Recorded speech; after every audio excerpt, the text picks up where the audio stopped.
DocTalk is brought to you by Merck Animal Health, the science of healthier animals. Hey folks, welcome to DocTalk. Thanks for joining me. Dr. Dan here. We're going to have a great show with Dr. Chris Reinhardt. For those of you that are in places where it snows, this is going to be a fun one to talk about. It's talking about prevention of cold stress in beef calves. And even if you don't live where it snows, it can get cold and those cattle aren't acclimated. It might be more important for you. Stay tuned and enjoy the show.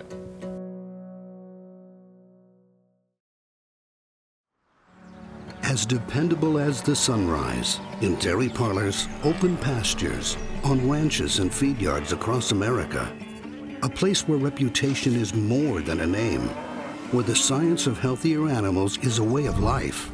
It's the responsibility that drives who we are and what we do. Every decision, every day. It's your livelihood and our responsibility. Closed caption brought to you by AgriLabs, the perfect pairing of performance and value.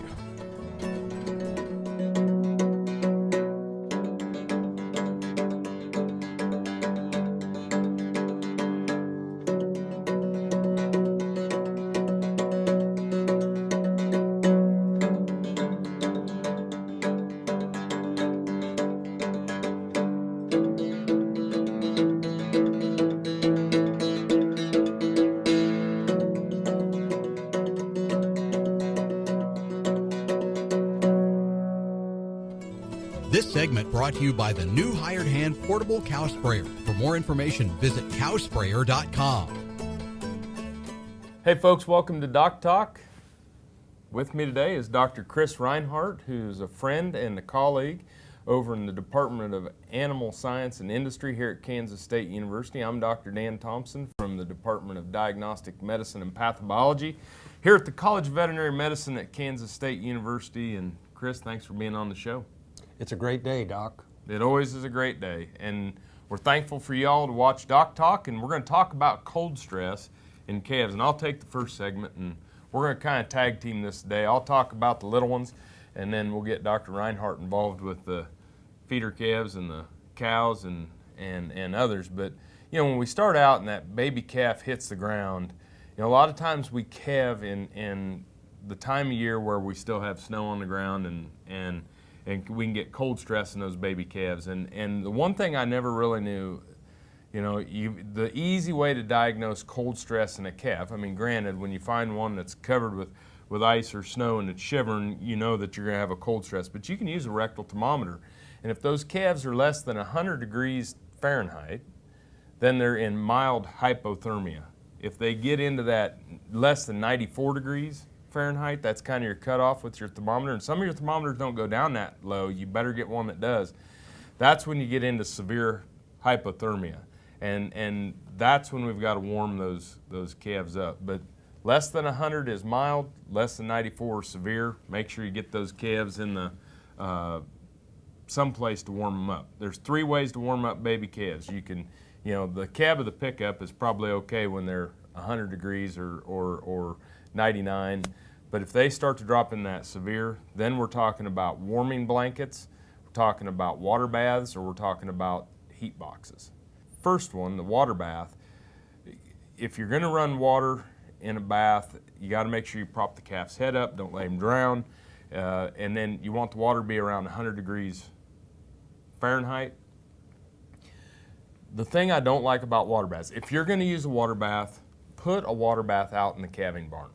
Okay, I see people that bring calves into their home, put them in a bathtub, and we actually had a young child that died due to this because they put a calf to warm him up in the bathtub.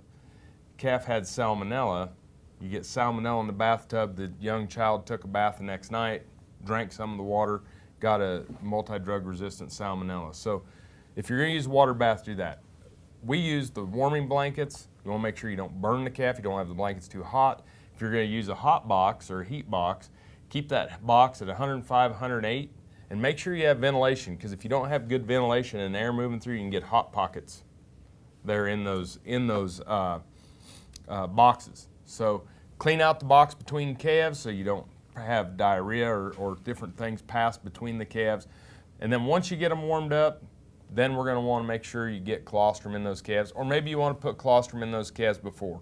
But the key to neonates, whether it's a puppy, a kitten, or a calf, when it's cold stress, fluids and warmth. Fluids and warmth. Two major things with starting those calves. We're off and running. We're going to come back. We're going to get Dr. Reinhardt involved, talk about feedlot and cows cold stress. Thanks for joining us on DocTalk. We'll be back after these messages.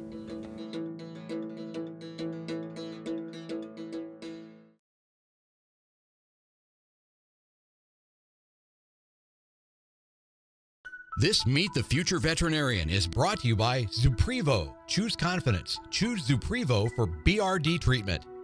Ellen Unruh grew up in East Central Kansas and earned her bachelor's degree in animal science from Kansas State University before attending veterinary school there. She is currently working on her master's degree in veterinary biomedical sciences, studying heat stress in feedlot cattle. Upon graduation, Ellen will focus on food animal medicine and do beef cattle research work.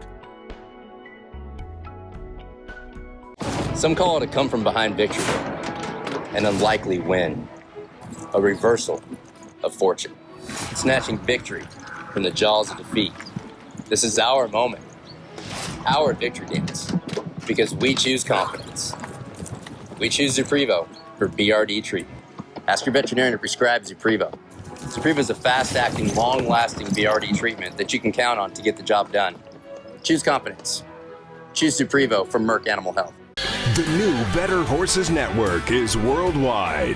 Presented by Lucas Oil. Featuring worldwide radio and TV with iconic hosts like Al Dunning, Sharon Camarillo, Ernie Rodina, Lindy Birch, and Craig Cameron. With American Cowboy, Horse and Rider, Brushy Creek, Cavenders, and Ride TV. Worldwide radio and TV. The all-new Better Horses Network.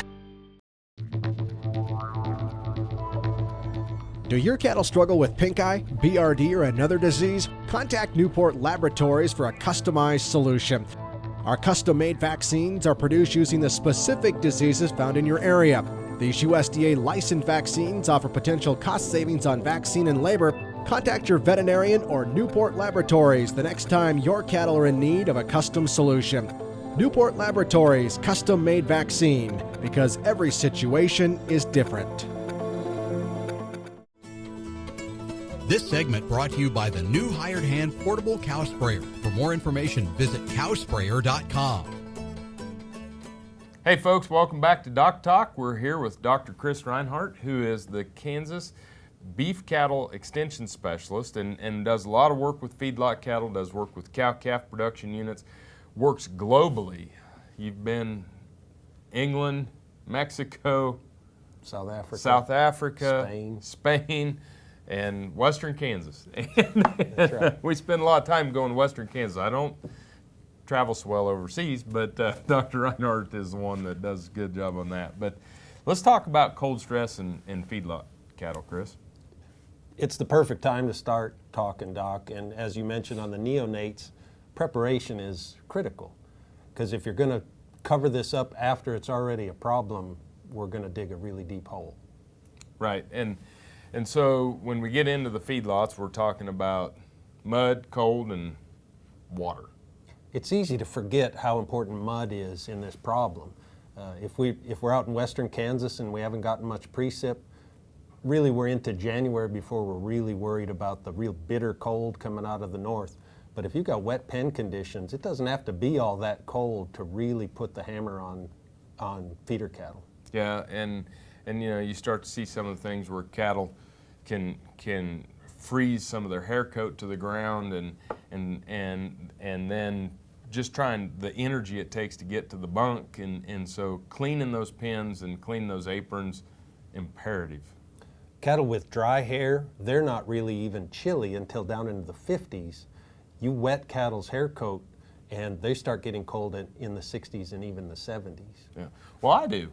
Exactly. I mean, you start to think about that, and so, you know, what are some of the things we can do with these pen conditions? What are some of the things management-wise? You know, obviously there's the emergency of when you have a storm to just push it to the back of the pen to give the calves a dry place to lay down and then haul it out later or redistribute it. But what are some other things we can do management-wise? As you mentioned before, Doc, it's all about preparation. We've got to go into the winter season knowing, number one, it's going to get cold, and number two, we're probably going to get some precip. So we've got to build up those mounds, be ready for when it does rain or get that freezing rain or an ice storm or snow, so that cattle have a relatively warm, dry place to lay down.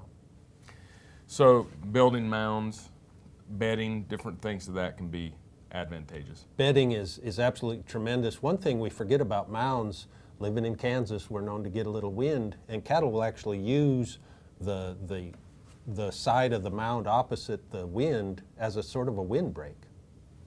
Absolutely. And so, you know, and that's the other thing, is to make those mounds big enough so that everybody can get on it, because the ones that don't get on the mound are probably the ones that need it the most, the smaller calves, the weaker calves, and they're the ones that get pushed out of the bunk, they get pushed off the mound. And so if you're going to build one, make sure you build it big enough, just like you would prepare for bunk space with mound space. What about windbreaks? Windbreaks from where we live north, I think, are a really important part of winter management and preparation.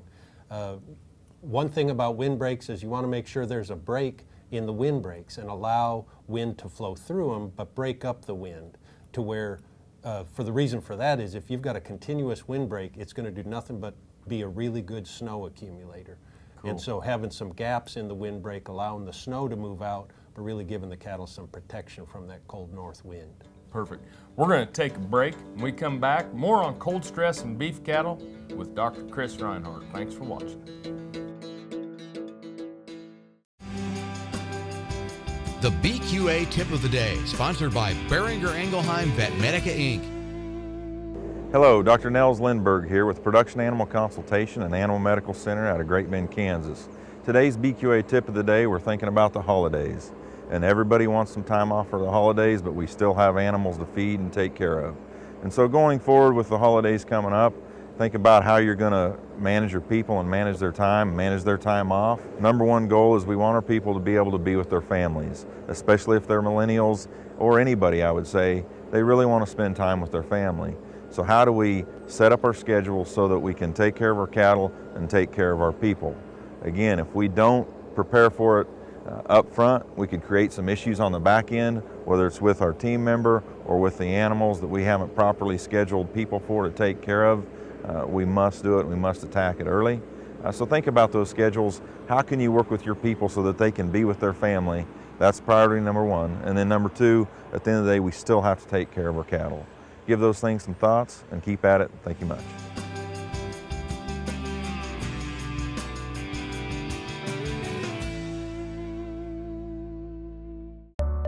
Say this is a calf that's been run through the chute a few too many times. Going through the chute stresses cattle, causing them not to eat like they should. Luckily, Pyramid 5 plus Presponse SQ provides proven protection against key respiratory diseases in a single shot, with just one trip through the chute.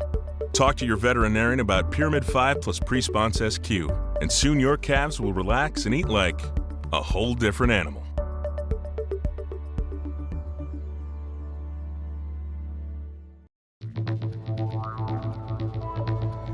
Do your cattle struggle with pink eye, BRD, or another disease? Contact Newport Laboratories for a customized solution. Our custom-made vaccines are produced using the specific diseases found in your area. These USDA licensed vaccines offer potential cost savings on vaccine and labor. Contact your veterinarian or Newport Laboratories the next time your cattle are in need of a custom solution. Newport Laboratories custom-made vaccine, because every situation is different. Valley Vet Supply is devoted to providing information and professional quality products at reasonable prices. Valley Vet Supply. This segment is brought to you by the Beef Quality Assurance Program and the Kansas Beef Council, improving animal care and beef safety for more than 20 years. Folks, welcome back to DocTalk. Dr. Dan Thompson here with Dr. Chris Reinhardt. We're at Kansas State University. We're glad you joined us today. We're talking about cold stress, and it's always enjoyable for me to spend some time with Dr. Reinhardt, not only talk about cows, but every once in a while we could do a little hunting and fishing as well. And so if you have any deer eradication problems out there, give us a call. We'll come help. But anyway, when we're talking about wind protection, we're talking about, one of the questions we get is, how tall do I build this windbreak? Well, the key to remember is regardless of how tall the windbreak is, the wind will be broken in essence 5 to 10 times the height of the windbreak. Okay, so if I build a windbreak 10 foot tall, I'm going to provide relief from the wind, then basically up to 100 feet out. 50 to 100 feet out. Yep. And so that's kind of your gauge of how far you're going to provide windbreaks within these. So if you build it 20, 30 feet, then you're talking 150 to 300 foot of relief.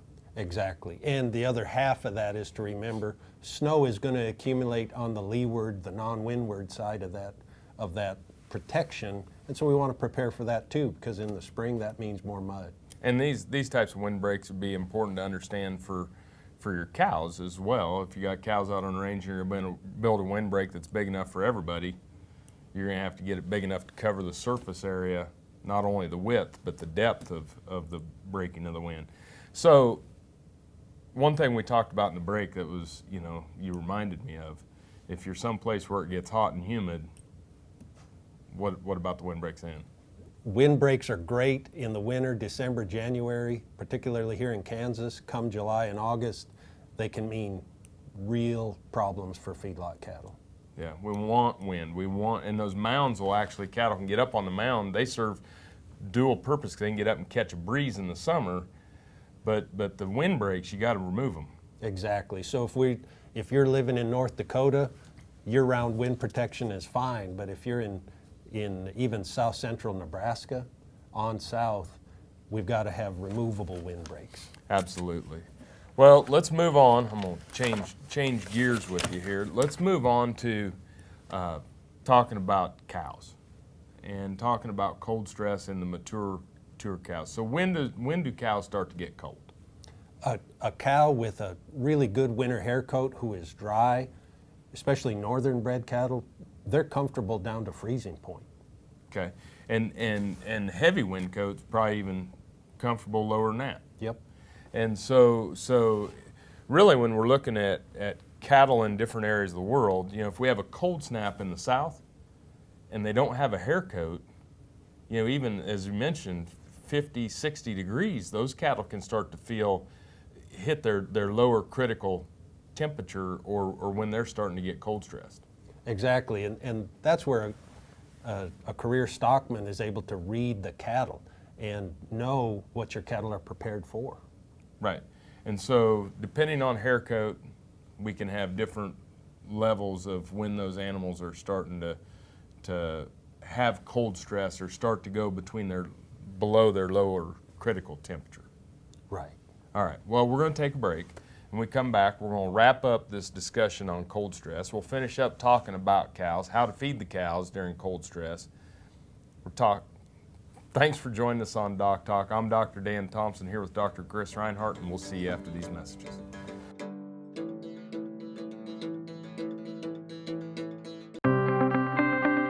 I've always had an interest in care for the animals and their well-being. Really what we want to do is work hard to eliminate as much feedlot lameness or beef cattle lameness as possible. How we feed a cow on a daily basis can not only have daily effects, but they can also have long-term effects on claw health, reproductive performance, mammary health, all of those factors as we look at the inputs and the response that the animal has to what we feed them. When animals have adequate intake of effective nutrients, we take care of the immune system and performance follows. It's important that the consumers understand our dedication to the well-being of these animals.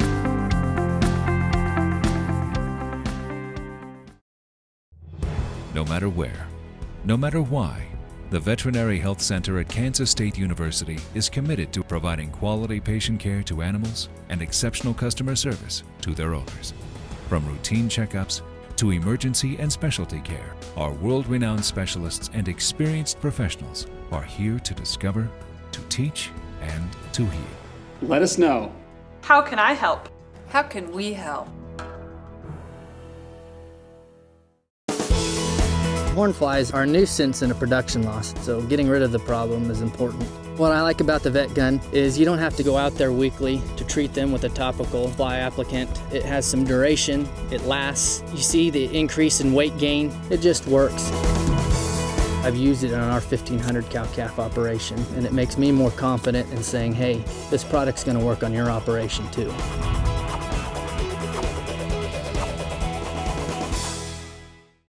Broadband has become as important to us as highways. That is why DocTalk is teaming up with NTCA, the Rural Broadband Association, and rural broadband companies like Blue Valley Telecommunications in fighting for quality broadband access through the program Smart Rural Communities. I don't think we have any idea what's coming in the future. I couldn't have imagined 5 years ago what we're doing today. So in 2 years, I would guess there's things we can't imagine that we're going to be doing. To learn more, visit ntca.org/smart or bluevalley.net. It's easy to spot the man who uses Synanthic. With lower volume and less waste, Synanthic steps up your deworming routine. Get more deworming with less dewormer at Synanthic.com.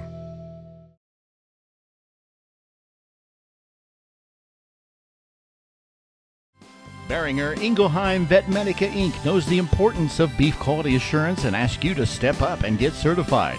Go to bqa.org for details.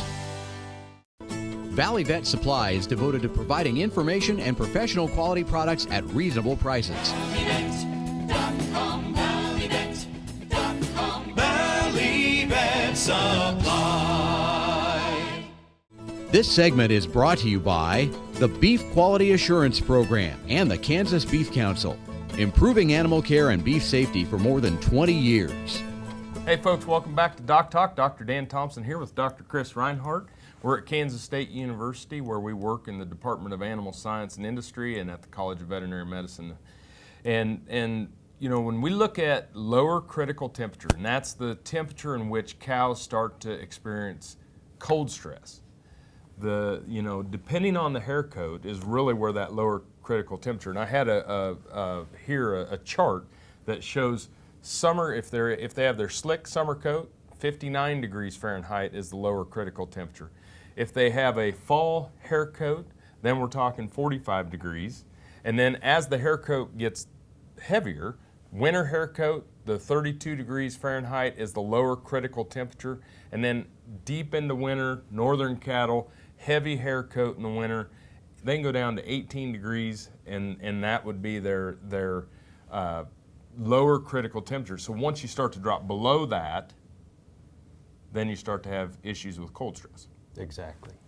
So nutritionally then, how do we, what's some rules of thumb, or what are some things we can do nutritionally, or what's going on with that animal that we need to be knowing about? To keep it simple, for every 1 degree below what Doc just mentioned as that lower critical temperature, for every 1 degree below that, the energy required just to turn the lights on and keep the furnace burning goes up by 1%. So it's a 1-to-1 relationship. So if we decrease if it's cattle with just a normal winter hair coat and we go to 30 degrees, or let's just say we have a 22 degree day, now we're 10 degrees below their lower critical temp. We have to increase that energy, or she has to eat more to match that 10% increase in energy. The challenge when we get into these cold snaps is cows will lose body condition to meet that added demand for energy, and we won't see it for a period of weeks or even months, and all of a sudden we wake up one day and cows are thin, and now we're in a hurry to try to get body condition back on those cows. So the value of knowing these numbers is when we get a cold snap down in the 20s or teens or below, we know going in we've got to increase the energy available to those cows. And I think it's important to understand that we're starting to hit that third trimester of pregnancy a lot of times in these cows, so they have a demanded, demand on that gravid uterus and that fetal development, or if they're a fall calver, now they've got cows that are lactating that are trying to keep that calf rolling during these cold months. And so not only do you have the demand of the physiology, but now we've got the demand of this as well. Lactation is a huge energy demand, and to add severe cold stress on top of that, something's going to give. Yeah, absolutely. Well, I think that when we start to think about this, it's something that's a critical management decision. Work with your local veterinarian, work with a nutritionist like Dr. Reinhardt. Thanks for watching DocTalk. Remember, always work with your local veterinarian, and if you want to find us on the web, you can find us at www.doctalktv.com. Thanks for watching DocTalk. I'm Dr. Dan Thompson, and I'll see you down the road. Closed caption brought to you by AgriLabs, the perfect pairing of performance and value. For more information about this program or previous programs, go to DocTalkTV.com. DocTalk was brought to you by Merck Animal Health, the science of healthier animals.